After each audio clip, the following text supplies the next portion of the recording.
Hello नमस्कार साथियों, आप सभी का स्वागत है हमारे चैनल सुपर हिंदी क्लासेस में। साथियों, वर्णमाला की क्लास हो चुकी है और आज हम टेस्ट करने वाले हैं। तो जो भाई वर्णमाला की क्लास ना देखे हों वो जाके वर्णमाला की क्लास देख लेंगे, उसके बाद आके यहाँ पे टेस्ट देंगे तो स्कोर अच्छा कर पाएंगे। और जो भी स्कोर करेंगे वो मुझे कमेंट बॉक्स में बता दीजिएगा कि आज की जो 20 प्रश्न हैं, ठीक है, तो 20 प्रश्न में आपके कितने सही बन रहे हैं। ठीक, 20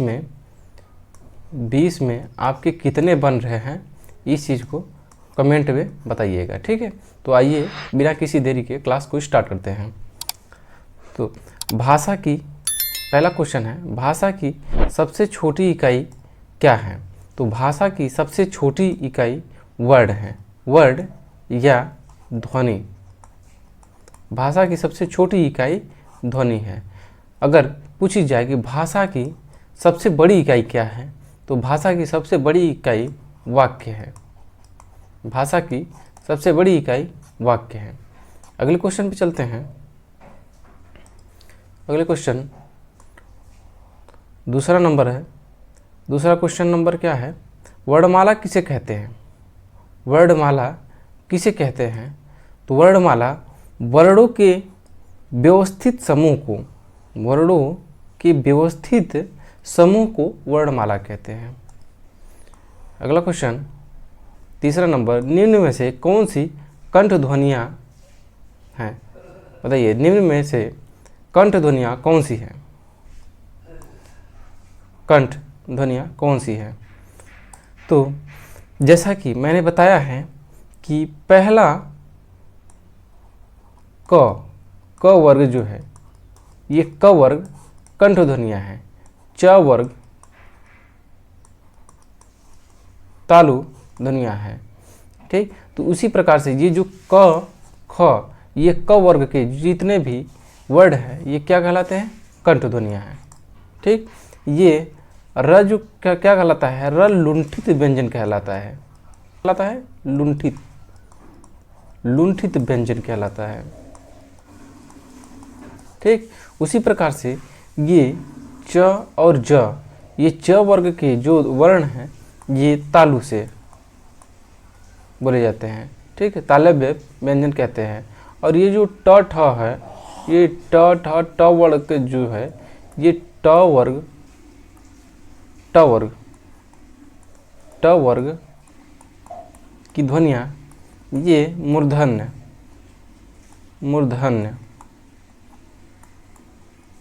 व्यंजन है, ठीक है। अगले क्वेश्चन पे चलते हैं।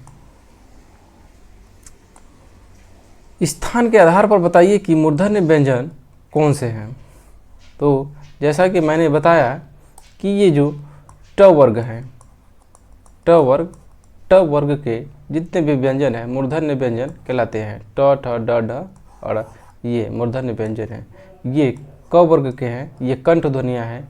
ये च वर्ग के ये तालु ध्वनियाँ हैं, ये मूर्धन्य है। प ये वोष्ठ ध्वनियाँ हैं, ठीक, ओष्ठ से बोले जाते हैं, प फ। चलिए अगले क्वेश्चन की ओर चलते हैं। निम्न में से अल्प प्राण वर्ण कौन से हैं। अल्प प्राण वर्ण कौन से हैं। तो अल्प प्राण जैसा कि जैसे क, ख, ग, घ, अंग। तो अल्प प्राण पहला और तीसरा, महाप्राण दूसरा, चौथा और पांचवा।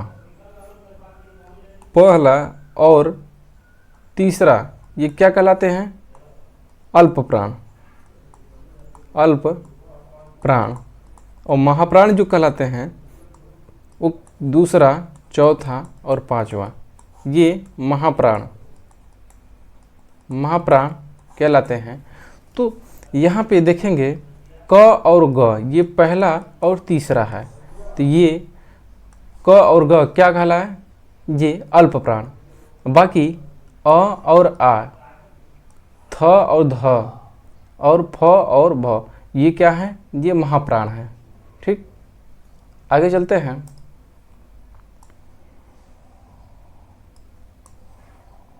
निम्न में से नासिक के व्यंजन कौन से हैं। नासिक के व्यंजन कौन से हैं। निम्न में से नासिक के व्यंजन कौन से हैं? जैसा कि मुंह के हवा के आधार पे मैंने पिछले वीडियो में बताया है कि दो प्रकार के होते हैं, एक नीरनुनासिक व्यंजन होते हैं और एक होते हैं अनुनासिक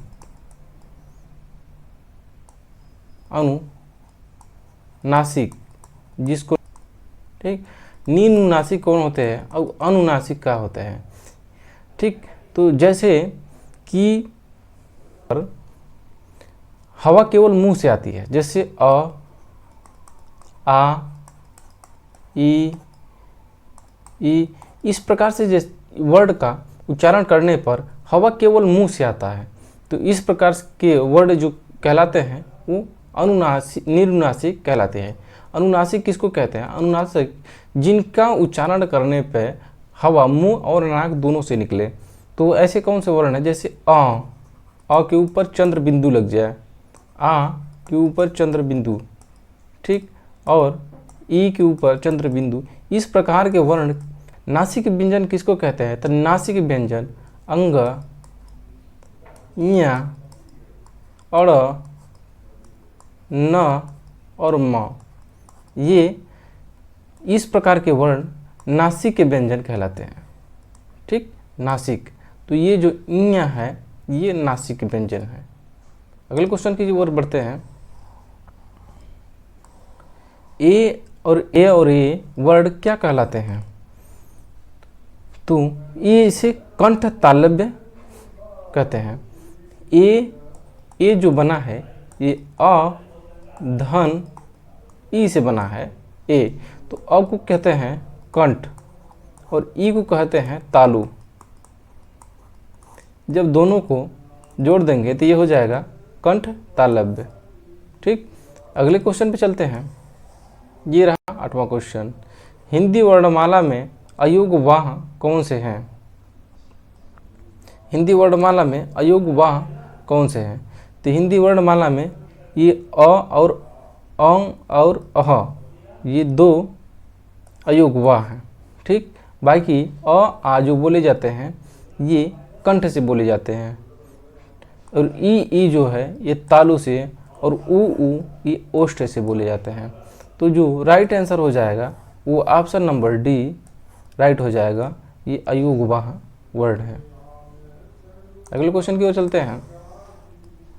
निम्न में से बताइए कि किस शब्द में द्वित्व व्यंजन है?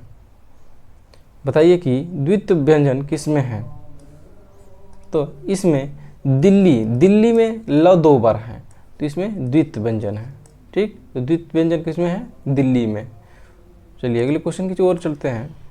10वां नंबर, स ख श ह कौन से व्यंजन कहलाते हैं? श ख श ह कौन से व्यंजन कहलाते हैं? तो श ख श ह ये संघर्षी व्यंजन कहलाते हैं। ठीक, क से प वर्ग तक, क वर्ग से प वर्ग तक स्पर्श व्यंजन कहलाते हैं। उसके बाद ये इसमें स्पर्श में नहीं आते, इसको कहते हैं संघर्षी व्यंजन। स ख स ह, श ख स ह, इन तीनों को अघोष कहते हैं और इसको घोष कहते हैं। ठीक है, चलिए चलते हैं अगले क्वेश्चन की ओर। निम्नलिखित में से बताइए कि नवीन विकसित ध्वनियाँ कौन सी हैं? नवीन विकसित ध्वनियाँ कौन सी हैं? तो ये ख और ग जो है ये नवीन विकसित ध्वनियाँ हैं। अगले क्वेश्चन की चलते हैं। निम्न में से बताइए कि कौन सा घोष वर्ण है? बताइए कि इसमें से कौन सा घोष है? ख है, च है, म है कि थ है? बताइए कौन सा घोष है? घोष जैसा कि मैंने बताया क, ख, ग, घ, अंग। तो इसमें पहला और दूसरा अघोष मैंने बताया है और तीसरा, चौथा, पांचवा घोष बताया है। तो पहला दूसरा, ये दूसरा हो गया, ये पहला हो गया, ये क्या है, अघोष है। ये दूसरा हो गया, ये दूसरा है त थ, ये च और छ, यहाँ क और ख। तो ये पहला आ गया, ये दूसरा आ गया और ये दूसरा आ गया, और ये जो है ये पांचवा है। तो म जो है ये क्या हो जाएगा, ये घोष वर्ण हो जाएगा। ठीक, अगले क्वेश्चन की ओर चलते हैं। कौन सा अमानक वर्ण है, कौन सा अमानक वर्ण है। ठीक, तो मानक अमानक को आपको बता दें कि मानक वर्ण कौन से होते हैं और अमानक वर्ण कौन से होते हैं। तो परिभाषा इसका बता दें। परिभाषा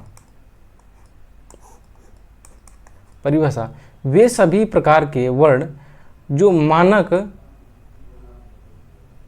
रखते हैं, वे सभी प्रकार के वर्ण जो मानक रखते हैं, अर्थात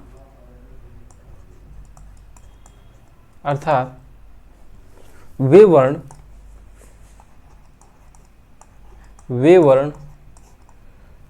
जो वर्णमाला के अनुरूप हैं, उसे क्या कहते हैं, मानक वर्ण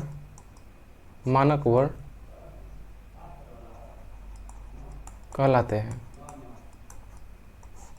मानक वर्ण कहलाते हैं।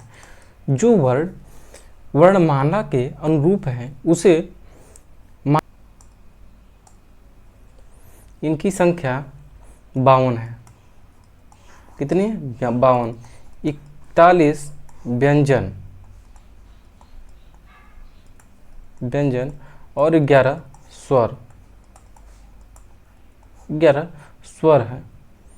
तो अब बात की जाए कौन से मानक हैं और कौन से अमानक हैं। ठीक, तो मानक उसको कहते हैं, जैसा कि मैंने बता दिया है कि वर्णमाला के अनुरूप जितने भी वर्ण हैं उसको मानक वर्ण कहते हैं। तो जैसे पहले आप देखेंगे कि पहले के जो घी के डब्बे थे उसमें किस प्रकार से झ लिखा जाता था, इस प्रकार से ये इसको झ लिखते थे। ये अब वर्णमाला में इस प्रकार से झ लिखे जाते हैं। ठीक, तो पहले जो लिखे जाते हैं ये इस प्रकार से झ लिखे जाते थे, लेकिन अब वर्ण में इस प्रकार से झ लिखे जाते हैं। पहले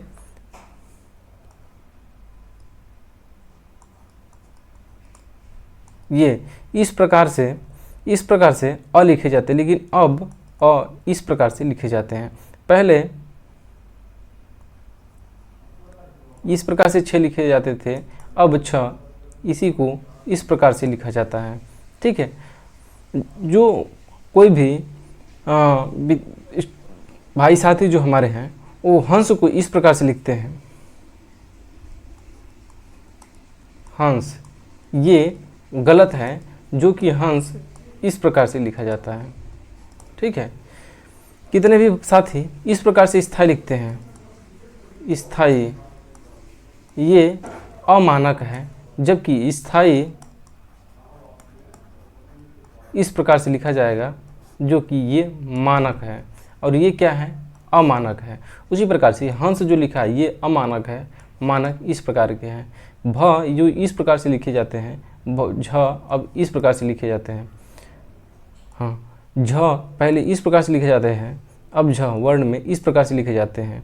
पहले अ इस प्रकार से लिखे जाते हैं, अब वर्ण में अ इस प्रकार से लिखे जाते हैं। पहले छ इस प्रकार से लिखा जाता था, अब छ इस प्रकार से लिखा जाता है। यानी कि पहले जो वर्ड संस्कृत में जो वर्ड लिखे जाते थे वो उसका अब चलन बंद हो गया है। ठीक, तो तो उस जो चलन नहीं है इस समय उसको अमानक कहते हैं, और जो इस समय वर्णमाला के अनुरूप है उसे मानक वर्ड कहते हैं। ठीक, आगे चलते हैं अगले क्वेश्चन में। तो इस प्रकार से आप देखेंगे क, ख, म और ध ये वर्ण में चारों प्रयोग किए जाते हैं। तो ये चारों क्या हैं? मानक है। अमानक इसी को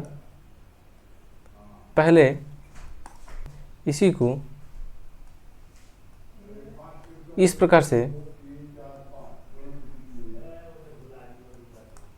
से भ लिखे जाते थे, लेकिन अब इसी को इस प्रकार से भ लिखते हैं।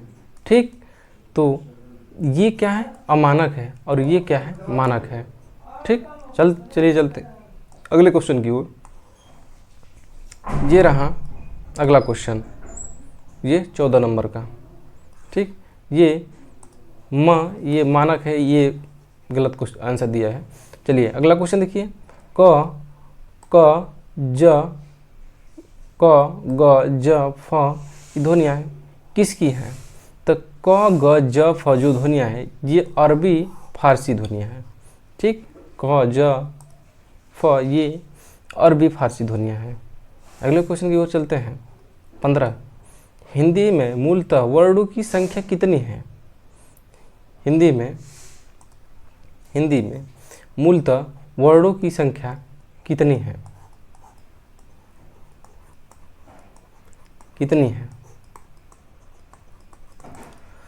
तो हिंदी में वर्णों की संख्या 52 है। जैसा कि मैंने बताया है, हिंदी में वर्णों की संख्या कितनी है? 52 है। अगले क्वेश्चन की ओर चलते हैं। छ ध्वनि किसके अंतर्गत आती है? छ, तो ये छ, त्र, ज्ञान और ये स्र, ये ध्वनियाँ किसके अंतर्गत आती है? तो ये संयुक्त वर्ण के अंतर्गत आती हैं। ठीक, चलिए चलते हैं अगले क्वेश्चन की ओर।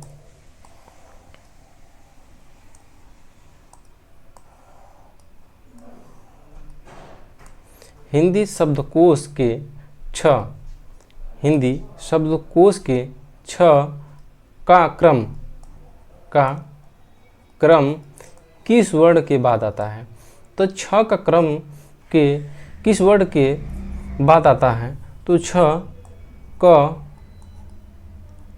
धन, श बराबर ये छ बनता है।